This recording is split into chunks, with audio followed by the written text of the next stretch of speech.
کتنے دنوں کے بعد ہم بستری کرنا ضروری ہے؟ ہم بستری کے متعلق شریعت اور سائنس کیا کہتی ہے؟ کچھ لوگ ہر روز، کچھ لوگ ہفتے میں ایک بار اور کچھ لوگ ڈر کے مارے مہینے میں صرف ایک بار ہی ہم بستری کرتے ہیں۔ یہ سارے طریقے غلط ہیں، کیونکہ بسم اللہ الرحمن الرحیم۔ محترم ناظرین، ہم بستری سے متعلق یہ ایسا سوال ہے جو سب سے زیادہ پوچھا جاتا ہے، کیونکہ بہت سے لوگ اس بارے میں سوال کرتے ہیں کہ کچھ لوگ اپنی بیوی سے ہر روز ہم بستری کرتے ہیں، کچھ لوگ ہفتے میں ایک بار اور کچھ لوگ ڈر کے مارے مہینے میں ایک بار ہی ہم بستری کرتے ہیں۔ یہ دونوں صورتیں نقصان دہ ہے۔ اب صحیح صورت کیا ہے، یہ جاننے سے پہلے ہم بستری سے متعلق کچھ مفید معلومات دینا چاہتے ہیں۔ اس کے بعد انشاءاللہ بتایا جائے گا کہ کتنے دنوں بعد شرعی حق ادا کیا جائے۔ دوران مباشرت اگر مرد کا انزال جلد ہو جاتا ہو تو اسے چاہیے کہ چنے زیادہ کھایا کرے۔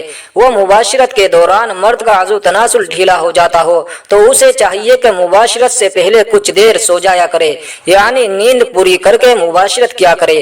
بقول حکیم حکیم راضی، کثرت سے مباشرت بوڑھوں کو موت کی نیند سلاتا ہے، جوانوں کو بوڑھا، موٹوں کو دبلا اور دبلے آدمیوں کو مردہ بناتا ہے۔ بس بغیر شہوت سبھی کو انتشار کامل مباشرت نہیں کرنی چاہیے۔ ہر مرد و عورت میں شہوت یکساں نہیں ہوتی، کسی مرد میں شہوت بہت زیادہ اور کسی مرد میں بہت کم ہوتی ہے، اور یہی حال عورتوں کا ہے کہ کسی عورت میں شہوت زیادہ اور کسی میں بہت کم ہوتی ہے۔ جس رات مرد کا ارادہ مباشرت کرنے کا ہو تو اپنی بیوی سے صبح ہی اس کا ذکر کر دے تاکہ وہ اپنے جسم کو پاک و صاف کر لے اور جسم کے غیر ضروری بال صاف کر لے اور خود کو آراستہ کر لے۔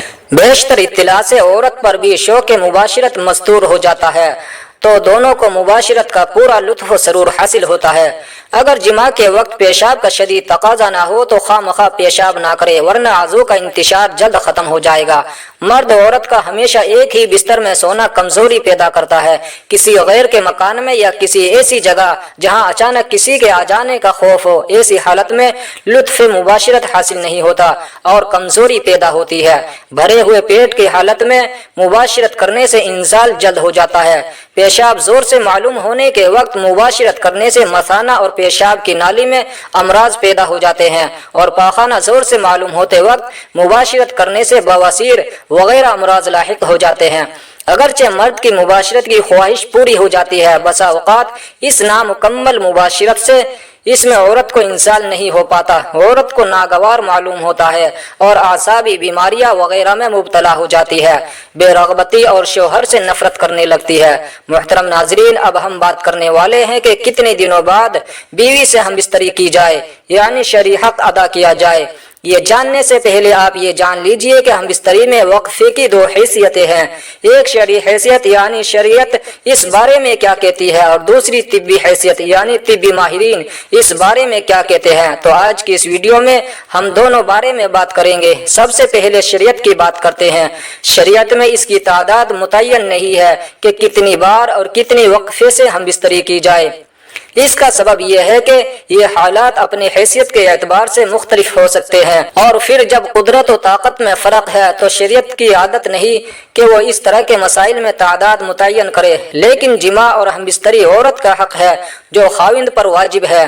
ابن قدامہ رحمۃ اللہ علیہ کہتے ہیں کہ اگر اس کا کوئی عذر نہیں تو اپنی بیوی سے ہم بستری کرے۔ امام مالک رحمۃ اللہ علیہ کا قول یہی ہے۔ حدیث شریف میں ہے کہ عبداللہ بن عمر بن العاص رضی اللہ تعالی عنہ بیان کرتے ہیں کہ نبی کریم صلی اللہ تعالی علیہ وسلم نے فرمایا، اے عبداللہ، کیا مجھے یہ نہیں بتایا گیا کہ تو دن کو روزہ رکھتا اور رات کے وقت قیام کرتا ہے؟ میں نے عرض کیا، کیوں نہیں اے اللہ تعالیٰ کے رسول صلی اللہ تعالی علیہ وآلہ وسلم، بات تو ایسی ہی ہے۔ نبی کریم صلی اللہ تعالی علیہ وآلہ وسلم نے فرمایا، تو ایسا نہ کر بلکہ روزہ رکھ اور افطار بھی، یعنی کبھی چھوڑ بھی دیا کر اور قیام بھی کیا کر اور سویا بھی کر، اس لیے بھی تیرے جسم کا تجھ پر حق ہے اور تیری آنکھ کا بھی تجھ پر حق ہے اور تیری بیوی کا بھی تجھ پر حق ہے۔ صحیح بخاری حدیث کی شرح میں یہ ہے کہ یہ خاوند کے لائق نہیں کہ وہ عبادات میں اتنی کوشش کرے کہ وہ جماع اور کمائی کرنے کے حق سے بھی کمزور ہو جائے، اور خاوند پر بھی بیوی کا یہ حق ہے کہ خاوند اس کے پاس رات بسر کرے۔ ابن قدامہ رحمۃ اللہ علیہ کہتے ہیں کہ جب اس کی بیوی ہو تو اس پر لازم ہے اور ضروری ہے کہ ادھر اس کے پاس کوئی عذر نہیں تو وہ 4 راتوں میں ایک رات اس کے پاس بسر کرے۔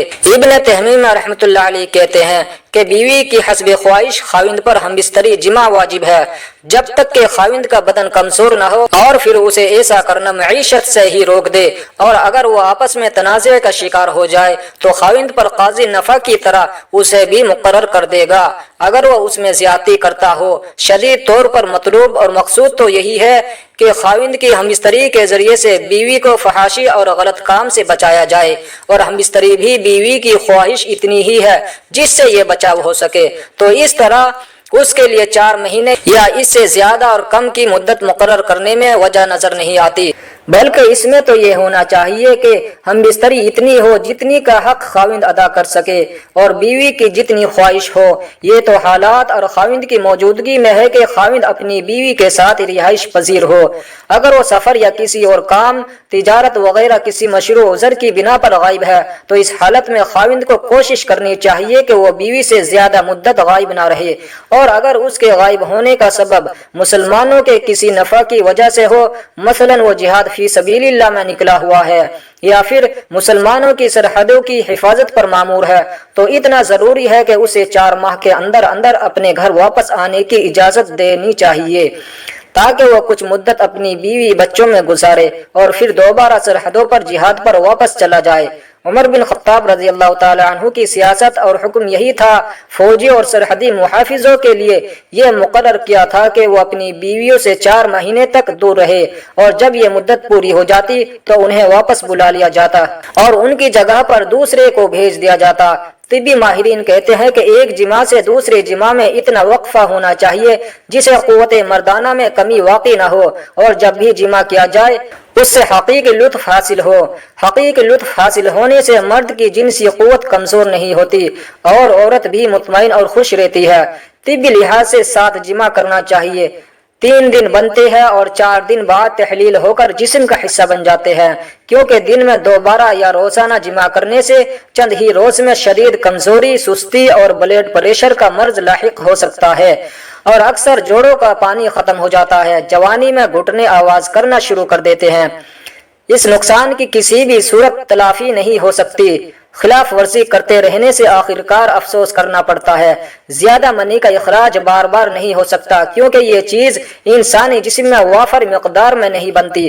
طبی لحاظ سے 4 سے 7 یوم بعد جماع کرنے سے جسم میں کسی قسم کی کمی یا کوئی کمزوری نہیں ہوتی، وہ قدرتی حقیقی لطف حاصل ہوتا ہے، تمام زندگی تک مختلف امراض سے بچا جا سکتا ہے۔ ناظرین، اس کے علاوہ ایک شخص کہتے ہیں کہ مولانا صاحب، بچے کی پیدائش کے کتنے دن بعد شوہر اپنی بیوی سے ہم مباشرت کر سکتا ہے؟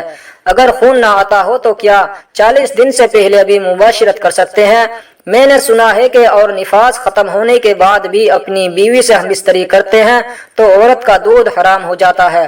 اب یہ دودھ بچے کو پلانا جائز نہیں، برائے کرم جلد از جلد رہنمائی فرمائے۔ ناظرین، بچے کی پیدائش کے بعد جو خون آتا ہے اس کو نفاس کہتے ہیں، اور وہ زیادہ سے زیادہ 40 دن تک آ سکتا ہے۔ نفاس کے دوران بیوی سے مباشرت حرام و ناجائز ہے۔ ہاں، نفاس کا خون بند ہونے کے بعد بیوی سے مباشرت ہم بستری جائز ہے۔ اگر 40 دن سے پہلے بند ہو جائے تو خون بند ہونے کے بعد مباشرت کر سکتے ہیں۔ آپ نے جو بات سنی وہ درست نہیں ہے، عورت کا دودھ حرام نہیں ہوتا، بچے کو پلانا جائز ہے۔ تو ناظرین، یہ تھی آج کی ہماری معلوماتی ویڈیو۔ اگر پسند آئے تو لائک اور شیئر ضرور کیجیے اور ہمارے چینل کو ضرور سبسکرائب کیجیے تاکہ ہر آنے والی ویڈیو کی نوٹیفیکیشن سب سے پہلے آپ تک پہنچ سکے۔ اللہ حافظ۔